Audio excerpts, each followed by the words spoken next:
At the very edge of the city, where the streetlights give up and the night swallows everything whole, sits an old blue house. A single yellow lamppost on its balcony cuts a lonely figure through the thick, swirling fog. It's here our story begins, on a night just like this one. A family of father, a mother, and their 2 children were out for a late drive when their car sputtered and died.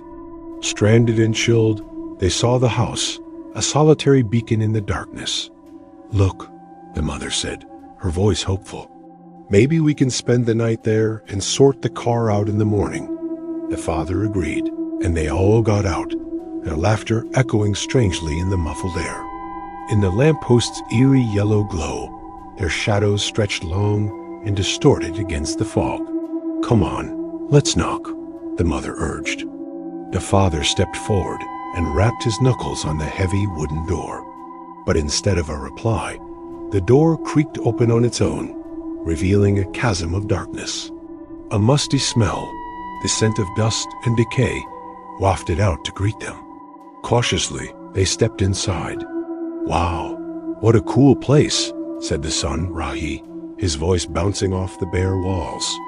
His older sister, Priya, smiled. "Let's take a family pic," she said, pulling out her phone. But the moment the camera flash fired, it illuminated a chilling sight on the balcony above. A figure in long white clothes stood perfectly still, its head bowed, long hair obscuring its face. The white fabric billowed, as if caught in a strong breeze, but outside, the air was dead calm. "What is that?" the mother shrieked. "It's nothing," the father said, trying to sound brave. "Probably just a curtain." But his words were cut short as the front door slammed shut with a deafening bang, plunging them into total darkness. Only the sickly yellow light from the lamppost seeped through the windows. And in that light, they watched in horror as the white figure began to descend from the balcony. It wasn't walking. It was floating, its feet never touching the stairs. As it moved, more shadows began to emerge from the walls, dark shapes that had been hiding in plain sight, their presence now horribly awake. The family's playful mood shattered. They were trapped. "Mom, let's run!" Rahi cried, his voice trembling. Priya was sobbing, clutching onto her mother. The father threw his weight against the door, but it wouldn't budge, as if held shut by an immense, unseen force.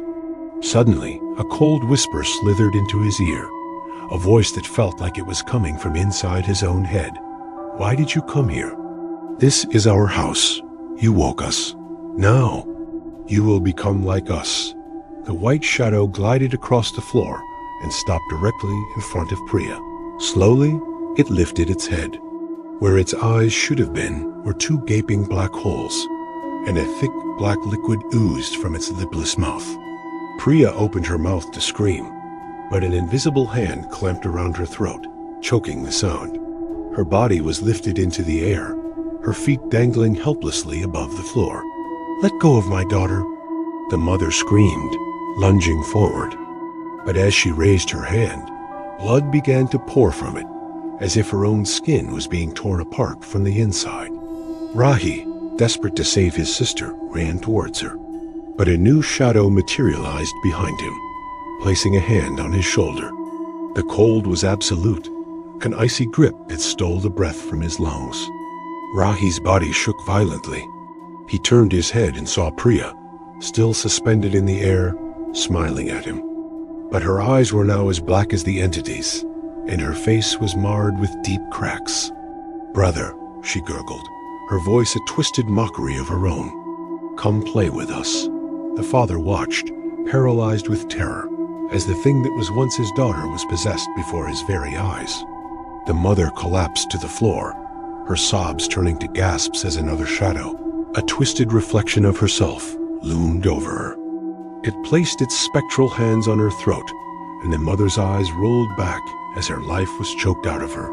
The father finally found his voice, a raw, desperate roar. "Leave my family. What do you want?" The original white shadow turned its eyeless gaze upon him. "You 4 have come," it whispered, its voice a chorus of suffering. Now we will be 4. With you, this house will be ours forever. You will be with us." In a last futile attempt, the father scrambled towards a window, but as he reached it, a dozen faces appeared on the other side of the glass. Their throats were slit, blood dripping from the ghastly wounds, yet they were laughing, their silent mirth a horrifying spectacle. "Stay inside," they seemed to say. "We won't let you out." Now, Rahi was all alone. His sister, a grotesque puppet, was floating towards him. His mother lay twitching on the floor. His father was pinned against the far wall by an invisible pressure, his struggles growing weaker. "We made a mistake," Rahi wept. "Please, just leave us alone." The white shadow drifted until it was inches from his face. "You are the youngest," it hissed. "I will keep you with me ... forever."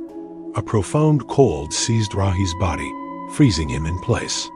He glanced at the wall and saw that his own shadow was gone, replaced by a dark, monstrous shape that mimicked his terror. And then, just as suddenly as it began, everything stopped. The oppressive silence was broken by the click of a light switch. The lights flickered on. The front door swung open.